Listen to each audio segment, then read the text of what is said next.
आगे चले। इस बीच दूसरी बड़ी खबर, अभिनेत्री दिशा पाटनी के घर पर फायरिंग का जो मामला है उसमें उत्तर प्रदेश एसटीएफ ने शूटरों का एनकाउंटर किया है। पुलिस एनकाउंटर के बाद दोनों शूटर्स की मौत हो गई है। 11 सितंबर को दिशा पाटनी के बरेली वाले घर पर फायरिंग की गई थी। और जानकारी के साथ हमारे संवाददाता अरविंद ओझा जुड़ रहे हैं। अरविंद, क्या हुआ है एग्जैक्टली, कैसे जिस बाइक से वो बरेली पहुंचे थे और दिशा पाटनी के घर के बाहर फायरिंग की थी श्वेता।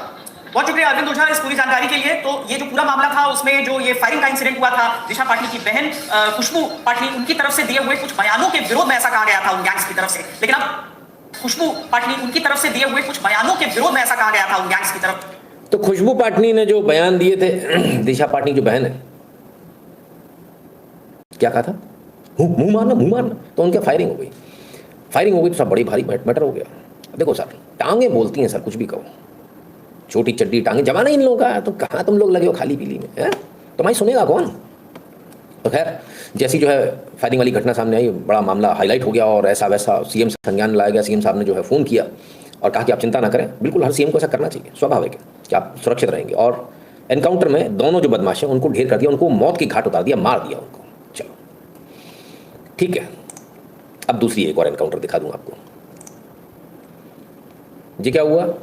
वो गौरक्षक को जो मारा था ना, गौरक्षक को जो मारा था गौ तस्करों ने, ये उनका एनकाउंटर है। अच्छा, सिर्फ पैर में गोली, मोहम्मद रहीम को पैर में गोली पड़ी। मेरा एक सवाल है, मन में एक सवाल आया। एक तरफ वो जो हवा में फायरिंग हुई, कोई भी नहीं मरा, किसी को छुरी भी नहीं, गोली कहीं लगी भी नहीं, वहां दो लोगों को मौत के घाट उतार दिया था एनकाउंटर में। दूसरी तरफ गाय माता की रक्षा करते करते किसी के प्राण चले जाते हैं, गौ तस्कर उसे हत्या कर देते हैं, उसकी मार देते हैं उसको, और सिर्फ पैर में गोली। मतलब होना तो उल्टा चाहिए था। यहाँ एनकाउंटर ऐसा होना चाहिए था, 3-4 निपट जाने चाहिए थे खटाक से, लाशें गिरनी चाहिए थी, वहां पर उनको पकड़ना चाहिए था, पर मामला उल्टा हो गया। ये समझ में नहीं आ रही बात। अगले जन्म मुझे औरत ही कीजो, मैं भी ऐसी टांगे दिखाऊंगा अपनी। ओए जवानी, साला जमाना ही उसका है? कहाँ खाली पीली में? Why don't see blood stains, Naveen ji कहते हैं। अरे हाँ, गाय की रक्षा करोगे तो कुछ नहीं होगा, कुत्ते की मौत मारे जाओगे। और अपना शो बिजनेस में आओ चकाचक, लड़कियों एकदम फायदा उठाओ लड़कियों का, अपने हुस्न का, अपनी बॉडी का, तो एनकाउंटर में लोगों को मार दिया जाएगा, खेल खत्म। बाकी चॉइस इज योर्स। बताना मेरा काम था। आज आप लोगों को बुरा तो नहीं लगता? आप लोगों को इतनी एक्सपेक्टेशन करना अच्छी बात नहीं, बराबर है। बुरा तो नहीं लगता आप लोगों को कि मैं एकदम से ब्लंट हो जाता हूँ, एकदम दम दे देता हूँ सीधे मिला के? वैक्स टांगे आप क्या समझोगे? एक्चुअली करें मजे आते हैं। कमाल है, चिंता का विषय है। गिरीश कुमार जी कह रहे हैं, you are coming in the category of urban Naxal. My god, आपको आज मालूम चला? मैं तो बहुत पुराना वाला हूँ, ये तो बच्चे हैं मेरे आगे। और आप यहाँ पे देख रहे हो, इतने दिन से आप अर्बन नक्सल नहीं बने। गिरीश जी, कभी मेरे पास आ जाना, मैं आपको कुछ चिट्ठे दिखाऊंगा। चिट्ठे तो बहुत बड़े हो जाएंगे, चिट्ठों का वो बनती है ना, चीट चिट्स, वो दिखाऊंगा। बस पानी वानी अच्छे से पी कराना, ग्लूकोज चढ़ा कराना, बेहोश होकर गिर मत जाना कहीं आप। मुझे जो पता है वो मुझे पता है। शुक्र मनाइए कि आपको नहीं पता है। अगले जन्म हुए सीजीआई की जो एम वाले, नहीं सीजीआई विजय का भाई साहब, आजकल तो महिलाओं का जलवा है भाई।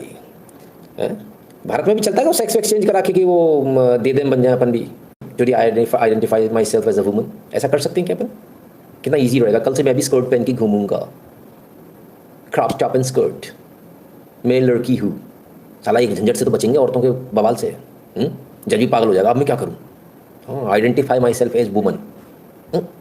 बैठ तुम्हारी ऐसी की तैसी, जब मन करा जिसमें लाफा दिया मैं लग बैठ तेरी, तो पुलिस भी हाथ नहीं लगा पाएगी। सब सही चल रहा भाई साहब। आइए, अदालत के परिसर से कुछ तस्वीरें आई हैं। ओ भाई साहब, फिर मार कुटाई, दे तो चाई। ओ हो, लात घुसे। अरे भाई साहब, क्या मारा है? तो इंस्पेक्टर साहब की धुलाई हो गई, क्योंकि इंस्पेक्टर साहब ने किसी वकील साहब के साथ में बदतमीजी करी थी बाहर। तो आज आए अदालत परिसर में, आज उनको इतनी बुरी तरह से मारा गया कि साहब वो और उनके साथी जो है अस्पताल में एडमिट हो गए, जिसमें से इंस्पेक्टर साहब ट्रॉमा सेंटर में भर्ती हैं। उनकी हालत थोड़ी सी ठीक नहीं है, वकीलों ने जमकर मारा। इसके बाद जो है 10 नामजद और 50 अज्ञात वकीलों पे FIR हो गई। वैसे ठीक नहीं है, पुलिस वाले भी बदमाशी करते हैं, वो भी ठीक नहीं है। वकीलों के ऊपर इतना ऑलरेडी वो लगा हुआ है कि गुंडे हैं, काले कोट वाले गुंडे, लोग ऐसा कहते हैं। मन में ये पूछ रहा हूँ, कभी ऐसा जज साहब के साथ भी ट्राई किया आप लोगों ने? नहीं तो बदनाम हो रहे हो खाली पीली में, तो थोड़ा कुछ जलवा हो, तो कुछ लेवल का तो हो। कि मर्दानगी बस इन्हीं पे दिखाते रहोगे। अरे एक ही तरीका होता है, अपने से बड़े से भिड़ो, रिस्की है पर उसी से तरक्की है, छोटे से बड़े से कुछ नहीं मिलेगा। कभी जज साहब से भी कभी बातचीत करो, हैं? मैं एक बात बताऊं, अगर आपने आंखें तरे के मेरी तरह कह दिया ना कि कल आना, तो मैं आपको यकीन दिलाता हूं ट्रांसफ़र ले जाएंगे साहब, नौकरी छोड़ जाएंगे, नहीं पता है कि कहाँ हाथ डाल रहे हैं। इन बाबा से अच्छे तो वो मौलाना मौलवी गलत होते हुए भी साथ खड़े होते हैं। क्या बात कही है संतोष रेड्डी जी, बस मैं ये मुंह से बोलना नहीं चाह रहा था, आपका कमेंट आ गया, धन्यवाद, बहुत बहुत धन्यवाद। साथ खड़े तो होते हैं, सोचे तो क्या होगा, जिन बाबा का भगवान मानते हैं उनका यह हाल है, दुख होता है। संतोष रेड्डी जी बिल्कुल। दूसरी तरफ मौलाना है, मर्डर के साथ भी खड़े, हमारे अपने भगवान के साथ ही नहीं खड़े, मुँह से ही नहीं निकल रही। 5-6 बच्चे, एक बच्चा पैदा करने के लिए मौत आती है। सवर्णों के यहाँ हालत ऐसे ही रहेगी क्योंकि हम कभी अपना स्टैंड ही नहीं ले पाएंगे। राजू बारबारा जी, मैंने क्या कहा, उपाय मैंने आपको पिछली बार बता दिए हैं, क्योंकि इसका कोई तोड़ ही नहीं मिल रहा। इसका सिर्फ एक ही तोड़ है कि मौलाना पकड़े धरा, 5,000 रुपये पकड़, निकाहनामा बना, खत्म। 4 बीवी में तो आप ईमानदारी से रख सकते हो, ठीक। बाकी तो तलाक वलाक करके, और महर की रकम वही रखो ना, 11,000। सबसे अच्छा तरीका यही है, इसीलिए हिंदू मुसलमान बने, और कोई दूसरा रीज़न ही नहीं है। They have been pushed towards that fencing. चलिए आगे चलते। तो वकीलों की बात हो रही थी, हमको अचानक से पुराना एक वीडियो याद आ गया, हमने कहा वो फिर से चला दें। अच्छा ठीक है, आपका टिकट फाड़ दिया ना मैडम? अच्छा मैडम आपका टिकट फाड़ दिया ना? तो कौन सा सीट नंबर है आपका? इसमें नहीं फटा हुआ, ये हमारा है ना। आप तो जब से उठे तब से कस्टमर के साथ बदतमीजी कर रहे हैं। पूरा लैट्रिन बाथरूम का हालत देखिए ना, पूरा वहां पे बता दो मैडम, मैं आपसे लैट्रिन बाथरूम के बाद में हम देख लेंगे। लैट्रिन बाथरूम उतना ही रूल बनता है कि आप जब लैट्रिन बाथरूम करके आते तो साफ करके आइए। महिला के अधिकार का दुरुपयोग मत कीजिए, किसी को आप कुछ भी करिए। आप वो मैसेंजर ही तो बता रहे हैं कि आपके साथ क्या किया गया, कुछ किया गया ना? तो यहाँ पे हमारा नाम आईडी ये पूछेगा, दे देंगे क्या? डिस्टर्बेंस का केस ही नहीं है ये, बदमाशी। इन्होंने हमारे ऊपर हमला किया है, इन्होंने हमारे ऊपर हमला किया है अभी, इन्होंने हमारे ऊपर हमला किया है अभी ऑन ड्यूटी कर्मचारी के ऊपर।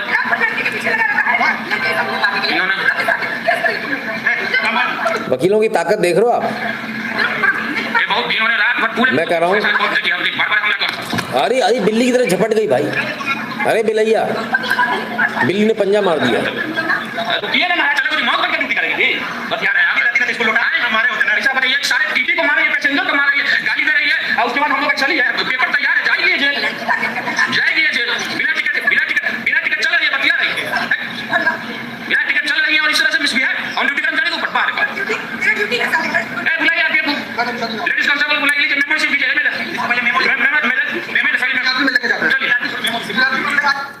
चलिए। तो मैडम चली गई।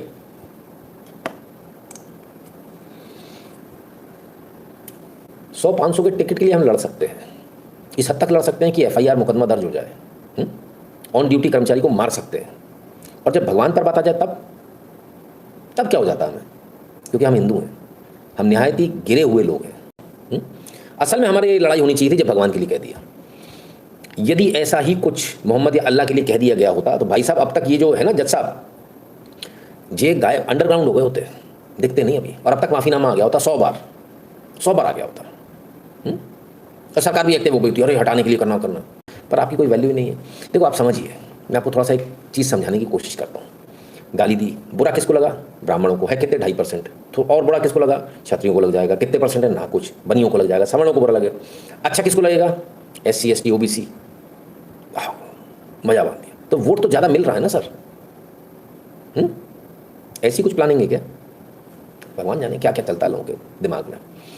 दामोदर जी कह रहे हैं 1.5 वर्ष से कमेंट नहीं किया, लाइव नहीं देखा, जॉब नहीं है, हिसाब पूरा है। सबसे पहले लाइव का ऋण चुकाने का प्रयास रहेगा, ज्ञान का तो नहीं चुका पाएंगे। आप भी ऋण मुक्त करिए हमें, मेरे प्रभु सर्वोपरि। दामोदर जी मैंने इसी समय आपको ऋण मुक्त कर दिया, सारा हिसाब चुकता हो गया है ना। निश्चिंत रहिए, आप लाइव देखा कीजिए आराम से, निश्चिंत होकर।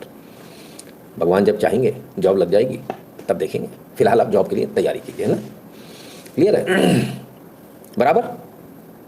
चलिए अब आगे चलते हैं। कौन थी जिन्होंने सबसे पहले पढ़ाया था, पढ़ी थी सबसे पहले? वो ज्योतिबा फुले हैं। अच्छा, पर आज सोशल मीडिया पे हमें कुछ किसी और ने कुछ और ही बता दिया, जी भेज दिया हमको।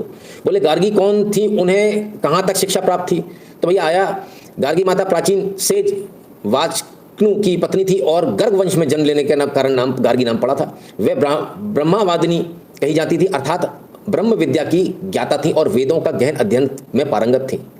अच्छा, ये कब की बात है? ढूंढना पड़ेगा, ये कब हुई? 800 से 500 BCE, बिफोर क्राइस्ट। अच्छा, और फिर क्या करती थी? From young age Vachaknavi was intellectual acquiring knowledge from Vedas. एक मिनट पहले इन पर आ जाओ। गार्गी डॉटर ऑफ इतना इतना was named after father Gargi from a young age. She evinced a keen interest in Vedic scriptures and became very proficient in the field of philosophy. She became highly knowledgeable in the Vedas and Upanishads in the Vedic times and held intellectual debates with other philosophers. अरे बाप रे बाप! तो हमें गार्गी माता को पूजना चाहिए या कैसे पूजना चाहिए? अच्छा, एक मिनट, बिहार में इनकी मूर्ति भी लगी है भाई, लेकिन समस्या ये है, अब गार्गी माता को कैसे पूजे? नाम मिटा दो, तेल लगा के डाबर का, गर्ग वंश से हैं। गर्ग बोले तो नहीं, तुम्हारी ऐसी की तैसी फिर सवर्ण हो गए हैं। ओ, तो इसलिए नाम मिटा दो हिस्ट्री में से कन्वीनियंटली, और कोई कुछ नहीं कहेगा, बोलने का नहीं, चुप। सही है एकदम, बहुत ही सही। क्या कहें? तो किसी ने भेजा, हमने कहा आपको बता दें, आपको भी थोड़ा सा ज्ञान दे दें। चलिए आइए। लक्ष्मी पूजा में देर रात तक म्यूजिक बजने को लेकर लोगों ने शिकायत करी, तो डीएम साहब ने जो है बंद करा दी। बोले नहीं, 10 बजे के बाद कुछ नहीं बजेगा। लोग शिकायत लेकर पहुंचे सीएम के पास। फिर क्या हुआ? लक्ष्मी पूजा हेलो, এই বিজলিয়ে লক্ষ্মী পূজা মেলাখন এবাৰ 12টা এটা যেটালৈকে চলাই অলপ কৰি দিম। আমি হ্যাঁ ঠিক আছে। হ্যাঁ, কাৰণ এইবোৰ হেৰি আমাৰ বজাৰৰ অৰ্ডাৰ, গতিকে এতিয়া আনিব নালাগে।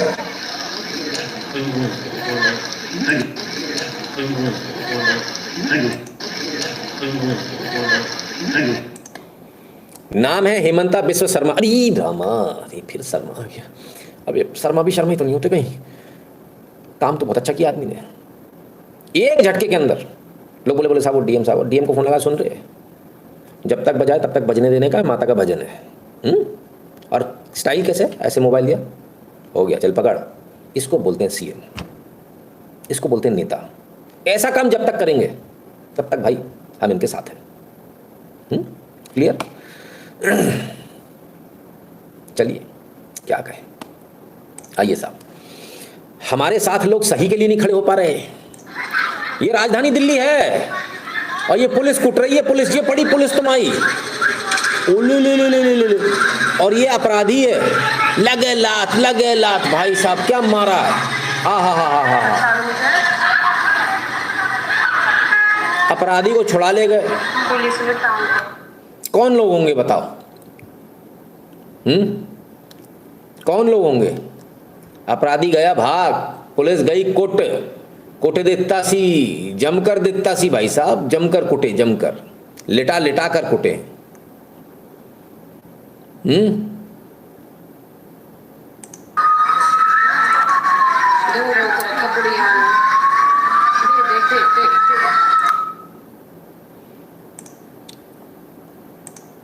ले भाई, ये गया, भाग गया। छुड़ा लिया मोहल्ले वालों ने। कौन सा मोहल्ला हो सकता है? कुछ बताने की जरूरत है क्या? दिल्ली के फतेहपुरी बेरी इलाके में महिलाओं ने पुलिस वालों को मार कर अपने रिश्तेदार जो कि आरोपी था उसको छुड़ा लिया। आजम पर कोर्ट का ऑर्डर था जेल में भेजने का, पकड़ कर लाने का, गिरफ्तार करके लाने का। तो आजम साहब भाग गए और आप जरासे में खड़े नहीं पर हिंदुओं से बोल दो प्राण निकल जाएंगे। ये वीडियो दिखा दो, बोल दो कि कल अपने को ऐसे किसी को छुड़ाना है, भाई साहब आपकी पैंट में हो जाएगी, सब गर्म हो जाएंगे। अपने भगवान के लिए लड़ पा रहे, दूसरी जगह देखिए क्या स्थिति है। चलिए आइए, पर अपने को क्या प्राथमिकता अपनी क्या वो क्लियर होनी चाहिए। आइए आपको प्राथमिकता क्लियर कराएं। ये देखिए, हम यहाँ नए रहने आए हैं, मतलब 1 साल हो रहा है इस अगस्त में। सारे यहाँ देखिए हमारे सामने घर वाले, जो एक आदमी आपको खड़ा हुआ दिखाई दे रहा होगा खिड़की के पास, कैसे गुंडागर्दी कर रहा है। मेरे पति लखनऊ के लिए निकल रहे हैं ट्रेन पकड़ने के लिए, और ये देखिए कैसे इनकी बाइक रोकेगा, इनको जाने से मना कर रहा है, कह रहा है कि ये सड़क हमारी है। तुम यहाँ से नहीं जा सकते हो। ये तो ये इनकी वो बूढ़ी माँ, उनको भी शर्म नहीं कम से कम अपनी इच्छा सहन करना चाहिए। सरेआम भरी दोपहरी में गुंडागर्दी देखिए कैसे दिखाया जाता है हमारी कॉलोनी में। ये सोनकर बस्ती कहलाता है ये सोनकर बस्ती कहलाता है ये सोनकर बस्ती कहलाता है ये सोनकर बस्ती कहलाता है हरिशंकर नगर कॉलोनी सारनाथ में आता है, सराय मोना। ये इस क्षेत्र के लोग ऐसे गुंडागर्दी पे उतर आते हैं। यहाँ देखिए कैसे गुंडागर्दी हो रही है। बाइक नहीं हटाने दे रहा है, इनको ले जाने नहीं दे रहा है, कहने ले जाने दूंगा, ये मेरी जगह है। अब बताइए रोड इनकी है, रोड तो नगर निगम की है ना। रोड इनकी है क्योंकि सामने देख नीला पुता है, सोनकर कॉलोनी में रह रही है कमबख्त है, इधर नीला उधर सब नीली चट्टे।